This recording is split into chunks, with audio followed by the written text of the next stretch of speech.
Welcome to today's deep dive. If you're someone who actively tracks where the next generation of global innovation is actually going to originate, you'll really want to pull up a chair for this one. Oh, absolutely. Because today we are looking at a fundamentally unprecedented academic alignment between Canada and India. This all went down very recently in February of 2026. Right. And I mean, this isn't just a minor policy update, it's an initiative that is actively redrawing the global map of higher education and technology. It truly is a paradigm shift. And to fully grasp the scale of what happened in February, we really have to look past the standard political headlines. We have to examine the actual structural changes being implemented on the ground. Yeah, the nuts and bolts of it. Exactly. Because for decades, the relationship between Western universities and international students has relied on this very traditional, somewhat transactional study abroad model. Right, where a student leaves their home country, pays international tuition fees abroad. Earns a degree, and then either has to navigate a really complex immigration system to stay, or they just return home. Right. But what we are seeing in this 2026 initiative is a deliberate dismantling of that old model. They're throwing it out in favor of deeply intertwined cross-border innovation ecosystems. So our mission today is to unpack the details of this transition, which is officially titled the Canada-India Talent and Innovation Strategy. Yes, that's the official aim. And this sweeping initiative was launched during Canadian Prime Minister Mark Carney's diplomatic visit to India. But the detail from our sources that really signals how different this is. He don't just bring a standard retinue of politicians and trade diplomats. No, not at all. An entire sprawling academic delegation of more than 20 top Canadian universities traveled with him. Which is huge. It is. Organized by Universities Canada, their whole objective was to forge permanent physical partnerships right there on the ground. And this is exactly why you, the listener, should be paying attention to this, regardless of what industry you happen to work in. Because they are attempting to fuse the research capacities, the student talent pools, and the tech industries of both nations into a single cohesive engine. Yeah. It is just a bold play for dominance in the global knowledge economy. To give you a roadmap of how we're going to break this all down today first, we will start by looking at the staggering financial investments kicking this off. The money is definitely the hook. Always is. Then, we will explore the highly targeted tech campuses, particularly focusing on artificial intelligence that are literally being built right now. Yes. From there, we'll examine what a hybrid student experience actually looks like on a day-to-day basis. And finally, because, nothing of this magnitude happens without serious friction, Never. we will analyze the very real roadblocks that could threaten to derail the entire vision. Because ambition on a multinational scale always invites an equal measure of logistical hurdles. Okay, let's unpack this. And I want to start with the most immediate eye-catching number from the February announcement. Let's hear it. Canada put a $100 million scholarship initiative on the table, designated specifically for Indian students. Right. $100 million is a substantial amount of capital to deploy right out of the gate.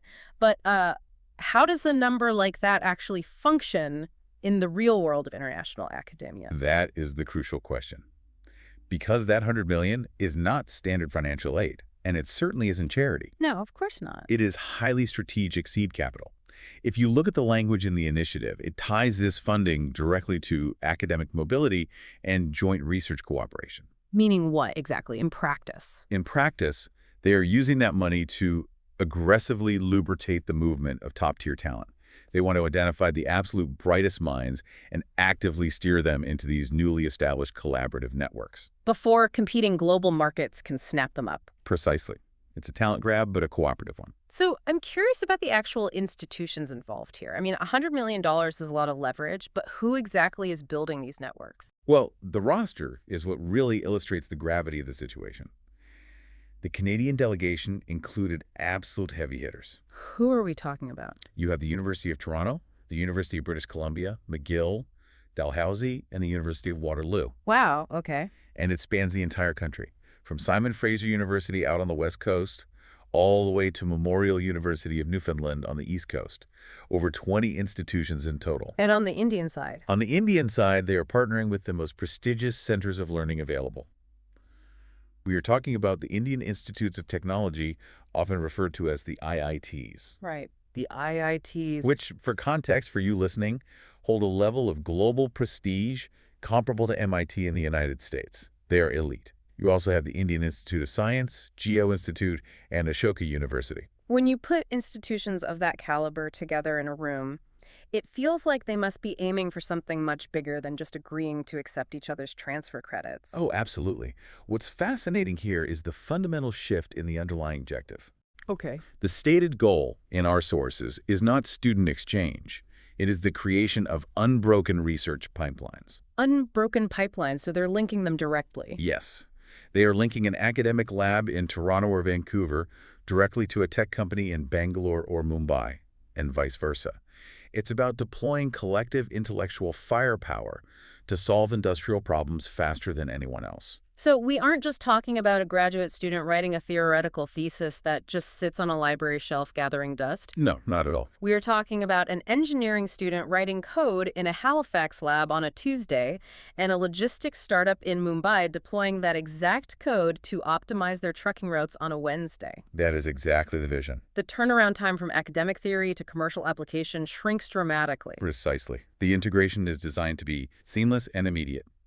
Here's where it gets really interesting, because looking at the sources, they aren't partnering up to study, say, general liberal arts or broad sciences. Right. They are launching what essentially looks like a collaborative arms race in very advanced, highly specialized fields. And artificial intelligence seems to be the absolute centerpiece of this strategy. It is the anchor, without a doubt. So how are these universities actually executing on the AI front? McGill University provides one of the clearest examples of this execution. They didn't just announce a vague partnership, they announced the creation of a physical center of excellence in artificial intelligence, located within India itself. A physical center, and what's their timeline on that? Their timeline is incredibly aggressive, with academic programs slated to begin in 2027. That is right around the corner. It is. And to your point about specialization, this isn't just a broad computer science degree. McGill is launching a master's program focused entirely on applied AI and industry research. That distinction between theoretical and applied AI feels incredibly important right now. It is the defining factor. Applied AI means they are training students to build algorithms that solve immediate, real-world corporate challenges. Yeah. It is technology built for deployment. And McGill isn't acting alone in this space. The University of Toronto is launching its own highly targeted collaborations, partnering with the Indian Institute of Science and the Geo Institute. And what are they focusing on? Their mandates revolve around developing shared AI research programs and instituting ongoing faculty exchanges. You're going to have top Canadian AI researchers trading labs with top Indian researchers, standardizing their methodologies. So I understand the prestige play, but why AI? And beyond that, the sources also mention clean energy, healthcare technology, climate change, and digital innovation. Yes. Why narrow the focus of a massive national strategy to just these specific pillars? Because these are the foundational industries of the next 50 years. The knowledge economy will be dictated by whoever solves these problems first. It's a race. Exactly. The logistical challenges inherent in transitioning to clean energy or mitigating global climate change are far too complex and resource-heavy for any single nation to solve in isolation. That makes sense. Canada and India are recognizing that by pooling their intellectual capital, their geographic data, and their financial resources, they can accelerate breakthroughs that would otherwise take decades. It makes perfect sense when you view it as an efficiency multiplier. You bring the smartest people from two entirely different global environments into the exact same ecosystem, give them the funding, and let them tackle the most existential problems we face. Exactly. But abstract research only gets you so far. The sources mention they are actually laying concrete and building physical spaces to house this collaboration. How does a Canadian university build a campus on the other side of the planet? It requires a profound reimagining of what a university actually is. Right. Dalhousie University's approach is a prime example of this. Right. They have established a partnership with the Indian Institute of Technology, Tirupati, as well as the Indian Institute of Science, Education, and Research, Tirupati, but they moved way past just sharing a curriculum. What did they do? They are actively creating a physical global innovation campus in Tirupati. Wow. And for those trying to visualize this, Tirupati is rapidly emerging as a major educational and technological hub in southern India. It's a city that is actively building the infrastructure to support exactly this kind of high-level graduate research and industry collaboration. Yes, it's a boom town for tech and education. So you essentially have a cross-pollination lab. Students and professors from Nova Scotia are working side by side with researchers in Tirupati, right inside an innovation hub designed from the ground up to turn academic research into commercial technology. And we're seeing variations of this physical expansion strategy across the board. Yeah. The University of British Columbia has launched what they call a South Asia hub to centralize their collaborations. Okay. They have signed binding cooperation agreements with ATLS Skill Tech University, OP Jindal Global University, and Flame University. These hubs act as permanent embassies for research, student mobility, and direct engagement with local tech industries. I want to pause and think about the actual student experience here because the logistics sound both incredible and slightly terrifying. Oh, definitely. Our sources point to a rapid rise in what they call hybrid education models. If a student is completing an integrated academic track that results in a dual degree, they are literally splitting their time between two very different worlds. They are. I just think about the sheer culture shock, let alone the packing strategy. You are spending your winter trudging through the snow in Montreal, and then you fly out to complete your summer semester in the intense heat of Tirupati. A bit of a climate adjustment for sure. And on top of the weather, you are navigating two entirely different academic cultures and teaching style. True. But the friction you're describing is actually a feature, not a bug, of the program. How so? Navigating those wildly different environments forces a level of adaptability that you simply cannot teach in a traditional classroom. The international exposure this provides to a young engineer or a clean energy scientist is invaluable. I can see that. They aren't just learning how to code or build solar panels. They're learning how to operate seamlessly across two distinct global markets. If you put that on a resume saying you hold a master's in applied AI, and you built your thesis project by splitting your time between a lab in Vancouver and a tech incubator in Mumbai, you would be virtually unstoppable in the job market. Unstoppable. That graduate will possess a professional cross-continental network before they even frame their diploma. It effectively manufactures a completely new class of globally integrated talent, one that multinational corporations will be fighting to hire. So what does this all mean? When you zoom out from the individual students and the specific AI labs, what are the overarching strategic motivations driving two sovereign nations to align their educational infrastructure so deeply? It really boils down to mutually beneficial economics, though the strategic wins look quite different depending on which country you are analyzing. Let's break down the Canadian perspective first. Based on the sources, it seems like Canada achieves three major goals. First, they drastically diversify their international student recruitment pipeline. Second, they aggressively fortify their research capabilities in emerging technology sectors, simply by tapping into India's massive talent pool. Absolutely. And third, it dramatically expands their global footprint. Canadian universities transform from being passive destinations into active, physical players within one of the fastest-growing economic regions on Earth. Conversely, the motivations for India are equally compelling. By hosting these hybrid hubs, Indian institutions gain direct, frictionless access to decades of advanced Canadian research expertise and funding. Which is huge for their domestic development. Exactly. It acts as an accelerant for the development of their own domestic educational infrastructure. The Global Innovation Campus in Tirupati being a perfect example of that. Right. But perhaps most importantly, it allows India to provide its vast student population with world-class joint degree opportunities while keeping a portion of that talent anchored to their domestic economy rather than losing them entirely to permanent emigration. On paper, it is a masterclass in bilateral synergy. You have $100 million acting as the catalyst, cutting-edge AI centers in development, and a pipeline of adaptable, hybrid-educated graduates ready to hit the ground running. On paper, yes. But I think we need to introduce a healthy dose of reality here. These are two incredibly complex bureaucratic systems trying to merge their operations. If we connect this to the bigger picture, we absolutely must play devil's advocate. Yeah. An initiative of this scale is fraught with structural vulnerabilities, Right. and our sources are very transparent about the roadblocks that could severely hinder or even dismantle this 2026 vision. And we want to remain completely impartial here and just report on the hurdles highlighted in the documentation. Of course. And the first major vulnerability they flag is visa and immigration policy. You can build all the state-of-the-art South Asia hubs you want, but the entire concept of academic mobility relies on human beings crossing borders. If students and faculty face chronic delays or rejections in securing travel visas, the hybrid education model collapses before it even starts. It is a profound logistical choke point. But an even thornier issue highlighted in the research is intellectual property sharing. Oh, I bet.